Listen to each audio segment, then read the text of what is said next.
Itu sih asik ya. Jadi pengkhotbah yang menggunakan alat peraga itu menurut saya sih kreatif ya. Kita mesti ngakuin nih ya. Jadi ada ngomong waktunya sedikit. Habisin waktu cuma mau ngomong-ngomong yang nggak tahu nggak sampai intinya juga ya.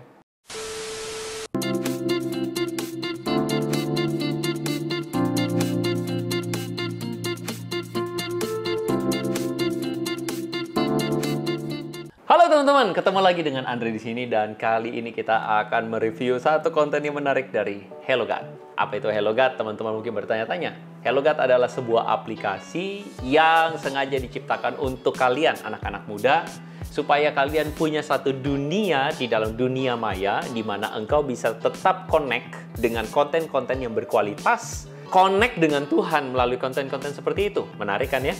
Nah, karena itu teman-teman jangan ragu lagi untuk silakan download dari App Store maupun Play Store.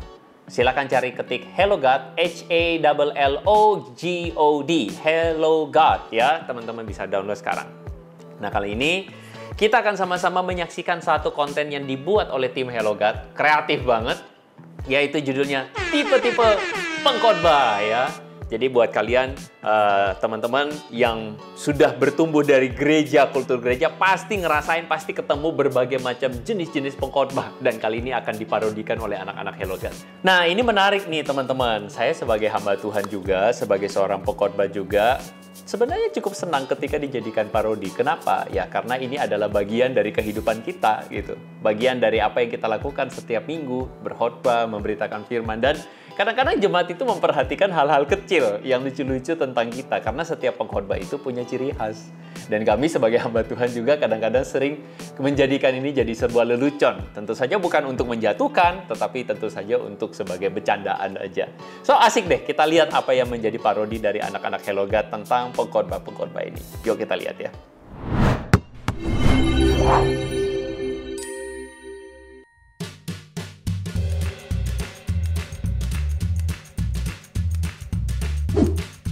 Sebentar saya akan bukakan presentasinya. Tolong bukain PPT-nya ya. Sebentar ya Bapak Ibu. PPT bukan Friendster. Oke. Bapak Ibu, hari ini kita akan belajar untuk mencintai satu sama lain. Friendster itu cuman generasi zaman jebot yang tahu Friendster ya. Jadi saya akan langsung masuk ke dalam poin intinya saja. Saya nggak masuk poin inti. Untuk ngebahas ini itu gitu karena nanti kita nggak akan punya waktu untuk habis di waktunya nanti ya. Nah saudara-saudara, saya tuh kalau misalnya kayak gini biasa tuh saya bisa seminar sendiri sebetulnya. Iya Pak, kapan masuknya Pak? Kita waktu singkat, tapi kita tetap semangat dalam Tuhan ya, semangat dalam Tuhan. Iya teman-teman, banyak ya pengkhotbah yang juga kayak gitu. Kita mesti ngakuin nih ya. Jadi ada ngomong waktunya sedikit, tapi ternyata gitu ya. Habisin waktu cuma mau ngomong-ngomong yang nggak tahu nggak sampai intinya juga. Ya lucu sih, lucu, serang, menarik. Bapak Ibu yang ada di sini, yang sudah punya pasangan, cintailah pasanganmu dengan seutuh-utuhnya. Jangan pernah untuk berpikiran mengkhianati kepercayaan yang sudah didapatkan.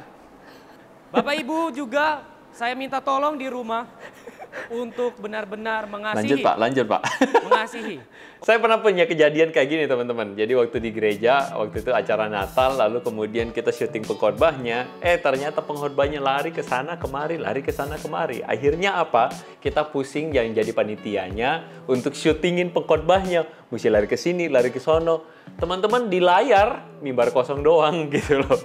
Jadi ya kadang-kadang ada pengkhotbah yang terlalu bersemangat gitu ya. Mau mengeksplor mimbarnya, menguasai mimbarnya. Tapi akhirnya malah keterusan gitu ya. Ya kita mesti memaklumi pengkhotbah yang terlalu semangat ini ya.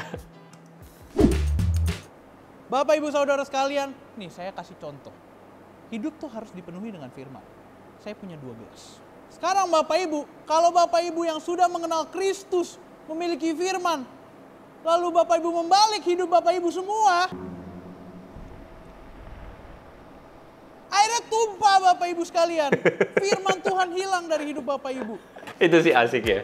Jadi pengkhotbah yang menggunakan alat peraga itu menurut saya sih kreatif ya. Karena saya sendiri adalah seorang tipe yang jarang menggunakan alat peraga. Selama pelayanan mungkin saya pakai alat peraga mungkin hanya 2 atau 3 kali, selebihnya jarang pakai. Kenapa? Karena kayaknya butuh waktu gitu loh untuk menciptakan alat peraga.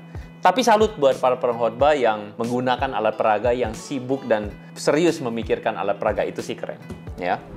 Oke, videonya sampai di sini teman-teman. Jadi kalau kita lihat parodi yang dilakukan oleh anak-anak Hello God ini, tentu saja parodi ini bukan untuk menghina ya para pengkhotbah atau menghina para hamba Tuhan. Ini hanya sekadar untuk lucu-lucuan aja gitu. Karena apa? Karena paling enggak ini menggambarkan realita yang terjadi di lapangan atau realita yang terjadi di gereja-gereja. Tentu saja ada pengkhotbah-pengkhotbah, mereka adalah manusia dengan segala keterbatasan, ada kelalaian, ada kekurangan, mungkin ketika mempersiapkan kadang terlalu semangat, atau bahkan mungkin karena faktor usia, pengkhotbah senior jadi mungkin bisa ngomongnya kemana-mana dan sebagainya.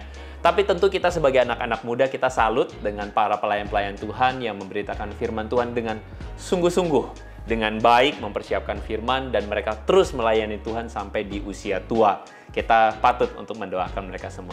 So, teman-teman, kita ketemu lagi di video reaction berikutnya di tipe-tipe pengkhotbah yang kedua, teman-teman. Sebelumnya, teman-teman jangan lupa untuk mendownload Hello God dari App Store maupun Play Store masing-masing. Dan teman-teman akan temukan konten-konten yang menarik. Teman-teman akan temukan juga untuk aplikasi Alkitab yang ada linknya, supaya teman-teman bisa lihat khotbah yang bagus tentang ayat tersebut. Dan juga teman-teman bisa saling mendoakan di forum doa. So, kita ketemu di momen berikutnya. Stay connected with Hello God.